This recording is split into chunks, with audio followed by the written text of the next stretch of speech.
Teachers can write contents trailer to their students' specific cultural backgrounds, regional dialects, and proficiency level, which research puts is often more effective than global textbooks. For that purpose, I wrote two books on my experiences and actual work done in my school named Disha Navopkramachi and Marathi Nibandhamala for students. I also make some short videos on structure of animal cell, electronic configuration with the help of raw CDs, Vigyan Ovya and Povada for increasing interest in science learning. I made my own science boxes for each standard, including a low cost materials available nearby. My students also collect science experiment material nearby him and show experiments each other helps students engagement. I also participated my students to making butterfly from its pupae helps increasing students' curiosity to nature. My students made compost from Nirmalya in Ganeshotsav and Durga Devi festivals. They didn't throw Nirmalya in river or any water source. Workshops of making Ganesh Murti, snakes, ox, etc. by soil are conducted at school level. Visited students in nearby biodiversity, science park, etc. I held science quiz, elocation, model making competitions at school, making awareness of superstitions, water scarcity, addiction of alcohol, drugs, gutka, mobile, etc. with the help of drama, pathanatya, etc. Vigyan Kodi activities taken daily at the time of Paripat. Vigyan diagram rangolis are drawn by students daily in front of their classes. Compound formation games are taken on ground given the elements named to students in class 7 to 9 in according to their roll numbers. Some Vignan Ovids are as follows: how to learn chemical names and formulas, how to learn chemical names and formulas if you say it regularly and line by line. If you say it regularly and line by line. H for hydrogen, He for helium. H for hydrogen, He for helium. Li for lithium, Be for beryllium. Li for lithium, Be for beryllium. How to learn chemical names and formulas if you say it regularly and line by line. If you say it regularly and line by line.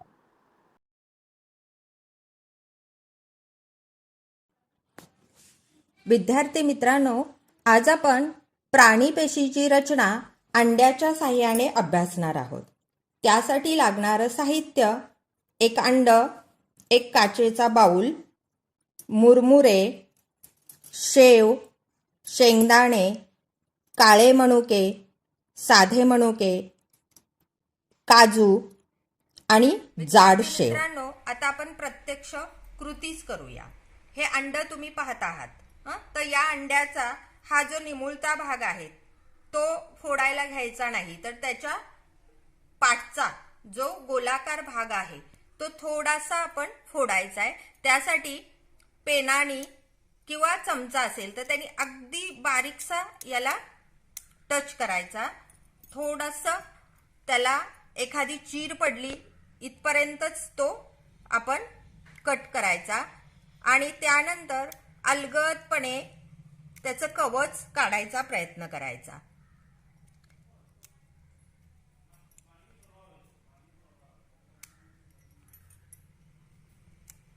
हे पहा, जेव्हा तुम्ही अलगदपणे कवच काढाल तेव्हा त्याच्या आतमध्ये तुम्हाला एक पातळ आवरण दिसेल.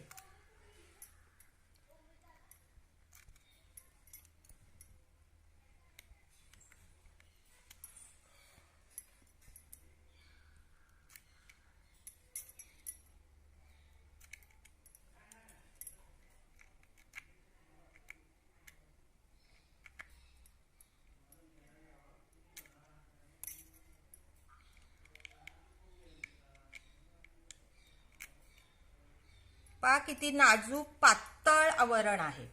हे आवरण म्हणजेच आपलं प्रदव्य पटल झालं. आता हे उलट मी केलं तर याच्यातनं काहीही बाहेर पडत नाही. म्हणजे हे प्रदव्य पटल नाजूक पण आहे आणि तेवढंच घट्ट पण आहे. याच्यातनं बाहेर काहीच आलं नाही. आता जेव्हा मी हे प्रदव्य पटल फोडेन, थोडंसं पहा मी टच केला, हे प्रदव्य पटल बाहेर आलं. हे प्रदव्य पटल मी थोडंसं फोडल्यानंतर त्याच्यातनं काय बाहेर येतंय पहा, तर त्याच्यातनं एक द्रव बाहेर आला. त्यालाच आपण पेशी द्रव्य असं म्हणतो. या पेशी द्रव्यात आता आणखी आपण हे अंड थोडंसं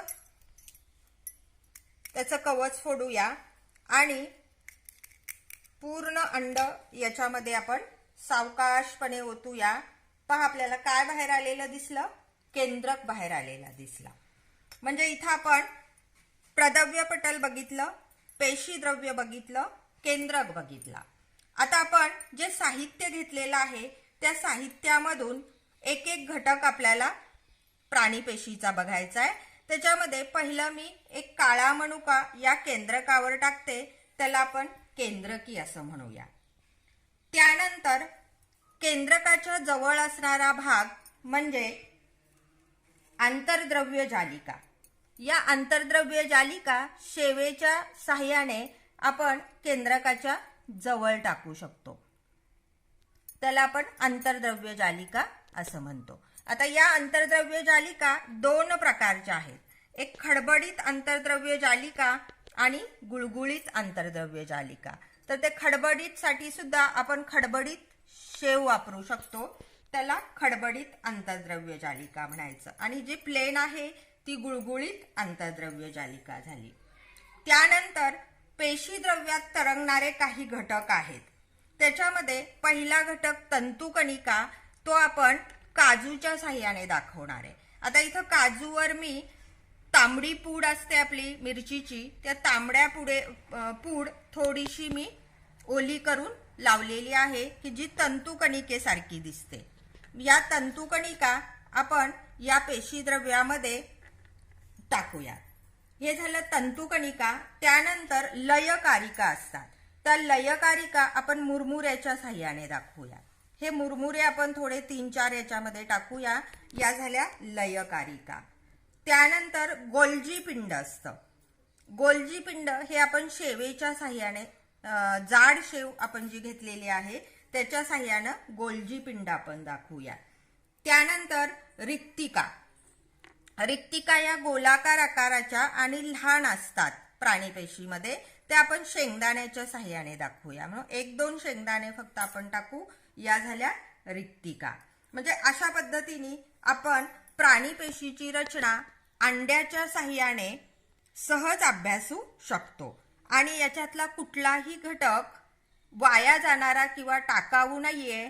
त्यामुळे आपण याचं छान आमलेट बनवून त्याचा स्वादही घेऊ शकतो.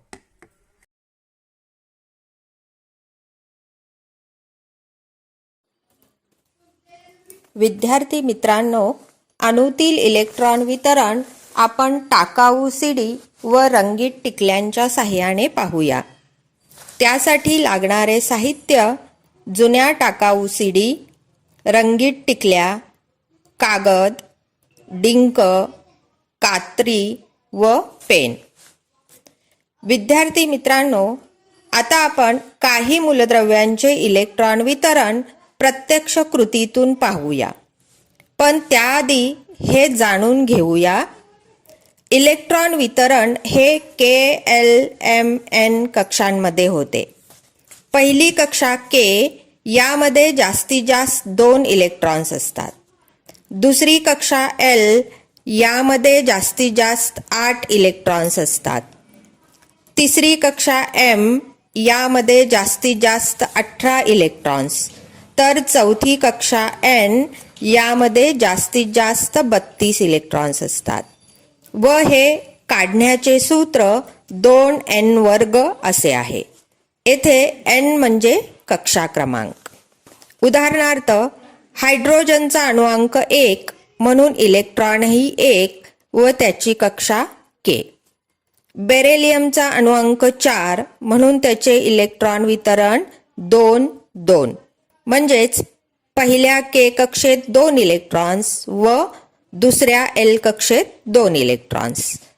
सोडियमचा अणुअंक 11 म्हणून त्याचे इलेक्ट्रॉन वितरण 2-8-1, म्हणजेच K कक्षेत 2 इलेक्ट्रॉन्स, L कक्षेत 8 इलेक्ट्रॉन्स, तर उरलेला 1 इलेक्ट्रॉन M कक्षेत जातो. त्याचप्रमाणे ब्रोमिनचा अणुअंक 35 म्हणून त्याचे इलेक्ट्रॉन वितरण पहिल्या कक्षेतले 2, दुसऱ्या कक्षेत 8, तिसऱ्या कक्षेत 18 आणि चौथ्या कक्षेत 7 इलेक्ट्रॉन. म्हणजेच K कक्षेत 2 इलेक्ट्रॉन, L कक्षेत 8 इलेक्ट्रॉन, M कक्षेत 18 इलेक्ट्रॉन, तर M कक्षेत 7 इलेक्ट्रॉन्स असतात. आता हे प्रत्यक्ष करूनच पाहूया.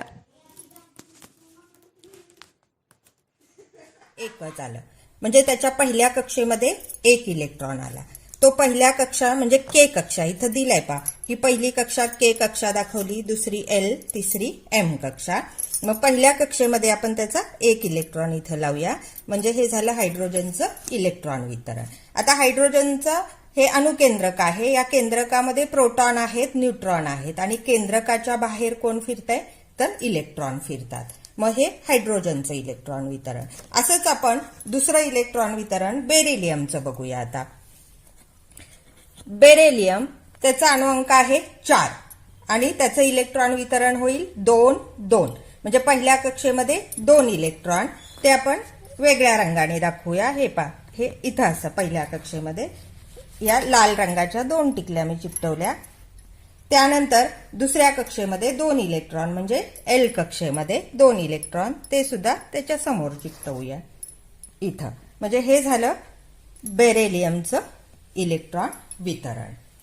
आता तसंच त्याच पद्धतीने 3 कक्षा असलेलं सोडियमचं इलेक्ट्रॉन वितरण बघूया. Na सोडियम, त्याचा अणुअंक आहे 11, म्हणजे 11चं पहिल्या कक्षेमध्ये 2 इलेक्ट्रॉन, दुसऱ्या कक्षेमध्ये 8 इलेक्ट्रॉन असतात, म्हणजे एकूण झाले 10 इलेक्ट्रॉन आणि उरला 1 इलेक्ट्रॉन, तो तिसऱ्या कक्षेत गेला, म्हणजे 2-8-1 असं झालं. मग पहिल्या कक्षेमध्ये 2 इलेक्ट्रॉन आहेत, ते 2 टिकल्यांनी आपण दाखवूया, समोरासमोर टिकल्या लावल्या. दुसऱ्या कक्षेमध्ये 8 आहेत, ते वेगळ्या रंगाने दाखवूया. इथं 1, हे 2, इथं 3, 4, 5, 6, 7 आणि 8, म्हणजे हे झाले 8, 2-8-1. आणि तिसऱ्या कक्षेमध्ये शेवटच्या 1 इलेक्ट्रॉन तो वेगळ्या टिकलीने दाखवायचा. म्हणजे असं रंगीत आपलं इलेक्ट्रॉन वितरण तयार होतं आणि समजायलाही ते सोपं जातं. आणि टाकाऊतून आपण हे सगळं करत आहोत आणि याला काही जास्त खर्चही येत नाही. आता तिसरं आहे चौथं, की ज्याला 4 कक्षा आहेत. असं आपण मूलद्रव्य घेतले ब्रोमिन, त्याचा अणुअंक आहे 35, म्हणजेच त्याचं इलेक्ट्रॉन वितरण झालं 2-8. तिसऱ्या कक्षेमध्ये 18 इलेक्ट्रॉन असतात आणि उरलेले इलेक्ट्रॉन शेवटच्या कक्षेत जातात, म्हणजे 7 इलेक्ट्रॉन उरतात, ते शेवटच्या कक्षेमध्ये गेले. आता हे जास्त आहेत, 35 टिकल्या चिकटवायचेत, म्हणून मी या आधीच चिकटवून तुम्हाला दाखवतेय. हे पहिल्या कक्षेमधल्या 2 ज्या हिरव्या रंगाने दाखवलेत पोपटी. परत दुसऱ्या कक्षेमध्ये 8 आहेत, त्या 8 दाखवलेत. तिसऱ्या कक्षेमध्ये 18 आहेत, त्या 18 वेगळ्या टिकल्याने दाखवले. आणि चौथ्या कक्षेमध्ये 7 इलेक्ट्रॉन आहेत, ते वेगळ्या कक्षेने दाखवलेत. म्हणजे अशा पद्धतीने आपण इलेक्ट्रॉन वितरण चांगल्या पद्धतीने समजावून घेऊ शकतो.